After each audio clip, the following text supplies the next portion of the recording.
सुनाइए, दे रहा हूँ दावतें, सरकार आ जाइए, दे रहा हूँ दावतें, मिलाद आ जाइए। अरे दावत तो इस भाई के घर है, तशरीफ लाइए।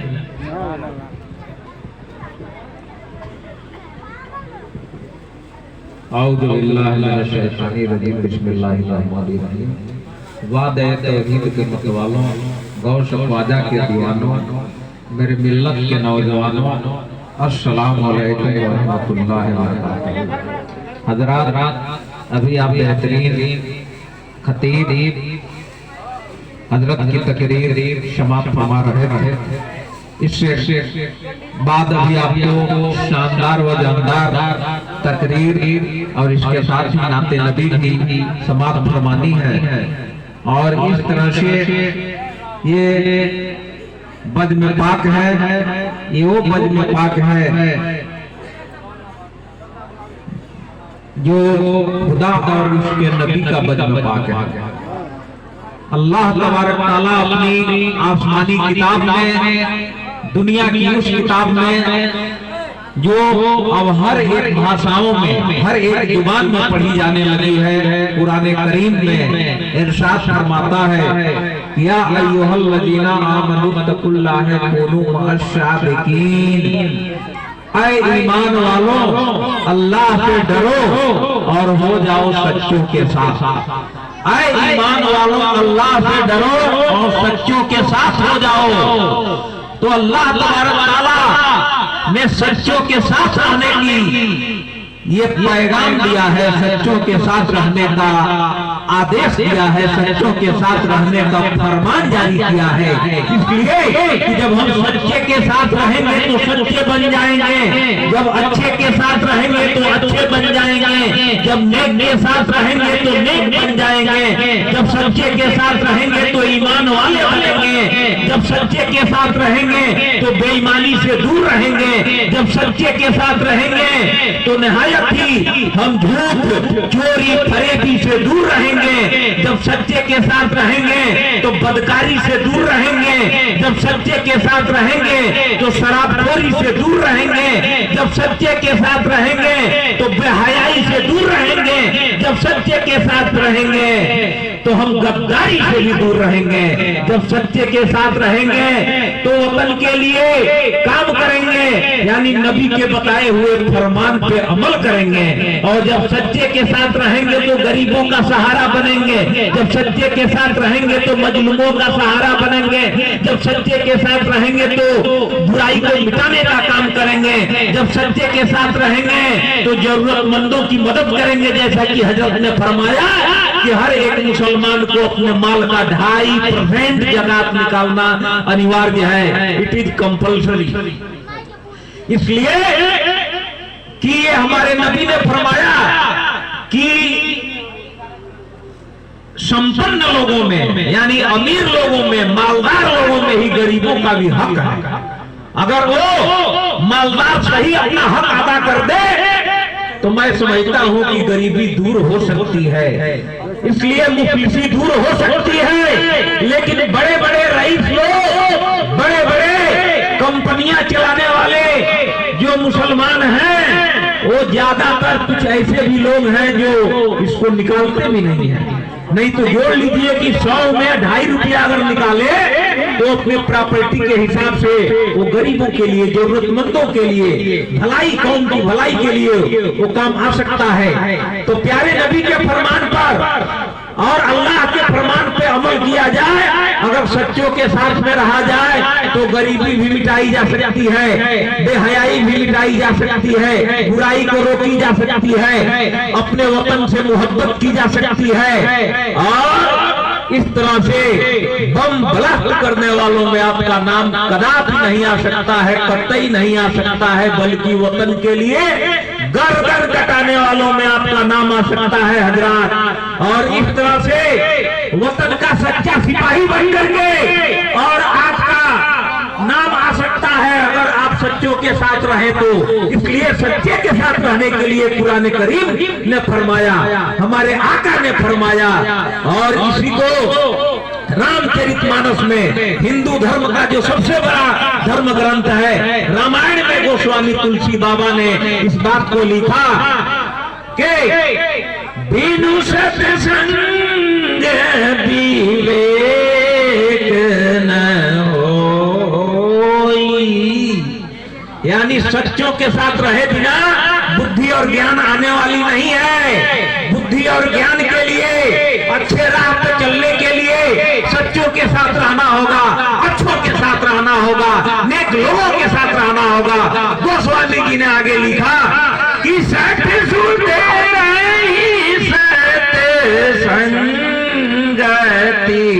पाई अपरस परस को धात सुहाई। तो गोस्वामी जी ने लिखा है कि एक पारस पत्थर का जिक्र आया है, वर्णन आया है रामायण में कि पारस पत्थर ऐसा कहा जाता है कि अगर लोहा को छू दे तो लोहा भी सोना बन जाता है। तो इसलिए वो पारस पत्थर के संपर्क में आकर के, उसके ताल्लुक में आकर के और उससे निस्बत रख करके जिस तरह से सोना बन जाता है लोहा, ठीक वैसे ही खराब आदमी भी, बुरा आदमी भी अच्छे लोगों की सोहबत में रह करके, उलमाए दीन की सोहबत में रह करके, नेक और सच्चों के साथ में रह करके अच्छा बन सकता है, सच्चा बन सकता है। हजरात, इसलिए हमें अच्छाई की ओर आगे बढ़ना है और किसी भी तरह के समाज में भेदभाव करने का ये इस्लाम ने कदापि नहीं सिखाया है। इस्लाम की एक्सप्लेन, इस्लाम का व्याख्या, इस्लाम की तस्वीर और इस्लाम के चेहरे को कुछ लोग गलत तरीके से पेश करते हैं। उनको पूरा इस्लाम के बारे में स्टडी नहीं है, अध्ययन नहीं है और मुताला नहीं है, जानकारियां नहीं है। इसलिए हमारे नबी ने तो कहा कि अपने वतन की हिफाजत के लिए हमेशा आगे रहो, मजलूमों की हिफाजत के लिए हमेशा आगे रहो, दूसरों की बहन बेटियों को बिल्कुल देखो ही नहीं। गलत नजर से देखने की बात तो बहुत दूर की बात है। हमारे पैगंबर ने फरमाया कि दूसरे की बहन बेटियों की तरफ तुम नजर उठा करके देखो ही नहीं, बिल्कुल मत देखो। अब जब न देखने की बात आई है तो उसमें अच्छे नजर से और गलत नजर से देखने की बात तो बहुत दूर की बात है। इसलिए हजरात, निहायत ही अगर इस पे अमल कर ली जाए तो आज देश में जो कुछ भी घटनाएं हो रही हैं, जो ये देखने और सुनने को बुराइयां मिल रही हैं, निहायत ही वो खत्म हो जाएगा। मर्दों के लिए भी हुक्म हुआ कि तुम पराए स्त्री के तरफ, पराए महिला की तरफ नजर उठा करके मत देखो। महिलाओं के लिए भी ये फरमान जारी हुआ प्यारे नबी के जानिब से। हमारे प्यारे नबी पैगंबर मोहम्मद सल्लल्लाहु अलैहि वसल्लम ने फरमाया कि तुम पराए मर्दों की तरफ मत देखो। अगर इस पे ही अमल कर ली जाए तो मैं समझता हूँ कि 90%, 90% बुराइयों को खत्म किया जा सकता है। हजरात, प्यारे नबी जब यजीद जुल्म सितम ढा रहा था करबला के मैदान में और हजरत इमाम हुसैन को झुकने के लिए कह रहा था, तो इमाम हुसैन ने कहा कि नहीं नहीं, हम भले सर कटा सकते हैं लेकिन सर झुका सकते नहीं, क्योंकि तू बादशाह है, लेकिन बादशाहियत तुम इस्लाम के तौर तरीके से नहीं चला रहा है। इस्लाम किसी को सताने की इजाजत नहीं देता, इस्लाम किसी पर जुल्म ढाने की इजाजत नहीं देता। और ऐ बादशाह यजीद, तू तो जालिम है, तू तो फासिक है, तू तो मक्कार है, तू तो गद्दार है, तू तो शराबखोर है, इसलिए मैं तुझे अपना बादशाह कतई नहीं मान सकता। आखिरकार वो 22,000 फौज थी और 22,000 यजीदी फौज से निहत्थे हर तरह के हथियारों से लैस यजीद की 22,000 लश्कर थी। 22,000 फौज से खाली हाथ मुकाबला करते हुए 72 हुसैनी खानदान के लोगों ने अपने अपने को शहीद होना कबूल कर लिया, सर कटा देना कबूल किया, लेकिन सर झुकाना कबूल नहीं किया।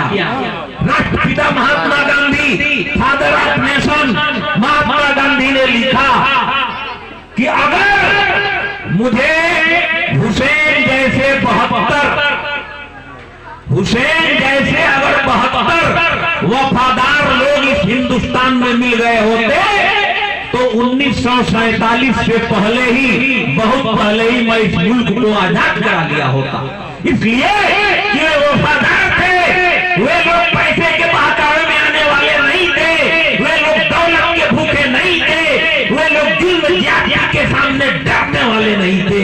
इसलिए मिल्लत के नौजवानों, वादे तौहीद के मतवालों, गौस ख्वाजा के दीवानों, नबी वाले अल्लाह तबारक तआला से डरते हैं, अल्लाह से डरते हैं। और जब अल्लाह से डरेगा तो छुप करके भी बुराई नहीं करेगा, क्योंकि उसका ऐसा सीसीटीवी कैमरा है कि साहब आपके घर का सीसीटीवी कैमरा तो बहुत जाएगा तो 100 मीटर, 200 मीटर, 300 मीटर दूरी रेंज का दे सकता है। वो यहाँ से चकिया कोठी और यहाँ से हाथा कवरेज नहीं कर सकता है, लेकिन अल्लाह तबारक तआला की ऐसी सीसीटीवी कैमरा है कि आप चाहे बक्से के अंदर अपने आप को छुपा लीजिए और बक्से को बंद कर दीजिए, संदूक में ताला लगा दीजिए, उसके अंदर छुप करके, और जो भी आप सोच रहे हैं आपके दिल की बात को वह लाइव रिकॉर्ड कर रहा है और आपका फोटो भी खींच रहा है। आप क्या सोच रहे हैं, क्या कर रहे हैं, ये सब खुदा देखता है। इसलिए कि खुदा हर जगह है। वो स्वामी तुलसी बाबा ने फरमाया कि हरि व्यापक सर समाना, आप प्रेम पर गटे वो ही मैं जाना। हर जगह रब्बुल आलमीन है, हर जगह हमारा रब है, हर जगह ईश्वर विराजमान है, हर जगह खुदा है, हर जगह गाड है। और जिसके दिल में मोहब्बत होती है तो मोहब्बत से मोहम्मद का दीदार होता है, मोहब्बत से मोहम्मद से लगाव होता है। इसलिए मोहब्बत है, अगर प्रेम है तो वह ईश्वर, वह गाड, वह परमपिता परमेश्वर, वह अल्लाह, वह खुदा आपके दिल में निवास करता है और आप उसका नाम लेकर के जैसा करना चाहते हैं आपके कदम बढ़ते हैं, आपको कामयाबी ही कामयाबी मिलती है। इसलिए हक मोहब्बत का ऐसा अदा कीजिए कि हर नफस हुब्बे सल्ले अला कीजिए। हक मोहब्बत का ऐसा अदा कीजिए, हर नफस हुब्बे सल्ले अला कीजिए। और किस्तिए जिंदगी जब भंवर में फंसे कलमाए ला इलाही पढ़ा कीजिए। किस्तिए जिंदगी जब भंवर में फंसे कलमाए ला इलाही पढ़ा कीजिए। हम गरीबों की झोली में या मुस्तफा, हम गरीबों की झोली में या मुस्तफा अपनी रहमत का सदका अता कीजिए। और नाम इस्लाम हर शय में फूले फले, हाथ उठाकर खुदा से दुआ कीजिए, हाथ उठाकर खुदा से दुआ कीजिए। इसलिए ये वो महफिल है जहाँ अहमद मुख्तार आते हैं, मलाइक लेके रहमत के यहाँ अनवार आते हैं। और पढ़ो सल्ले अला सल्ले अला सल्ले अला हमदम की महफिल में जनाबे अहमद मुख्तार आते हैं, कि महफिल में जनाबे अहमद मुख्तार आते हैं। और क्या बात है, कैसी महफिल है, क्यों बज्म सजाया जाता है। क्या बात है, कैसी महफिल है, क्यों बज्म सजाया जाता है। इस बज्म की रौनक का जलवा रग रग में समाया जाता है। अरे किस्मत से जगह मिलती है यहाँ, ये जिक्र नबी की महफिल है। इस बज्म के जरिए आए यारों नफरत को मिटाया जाता है, इस बज्म के जरिए आए यारों नफरत को मिटाया जाता है। व आखिरु दवाना अल्हम्दुलिल्लाहि रब्बिल आलमीन। अस्सलामु अलैकुम व रहमतुल्लाहि व बरकातुहू। आइए अब ये माइक सीधे में हवाले हजरत अल्लामा मौलाना अली अख्तर साहब मस्जिदुल अली के हवाले कर रहा हूँ। और एक बार आप लोग चार ही लोग ही सही, लेकिन नारा बुलंद कीजिए, नारे तकबीर, नारे तकबीर, नारे रिसालत, नारे रिसालत। जश्न ईदे मिलादुन नबी, जश्न ईदे मिलादुन नबी, सरजमीने भवानी छापर, सरजमीने भवानी छापर, सरकार की आमद, सरकार की आमद। जश्न ईदे मिलादुन नबी, जश्न ईदे मिलादुन नबी। अब इस चमन को जलाने न देंगे और आग नफरतों की लगाने न देंगे। और मिली है ये हमको जो प्यारे नबी से, मिली है ये हमको जो प्यारे नबी से, हम उस खजाने को जाने न देंगे, हम उस खजाने को जाने न देंगे।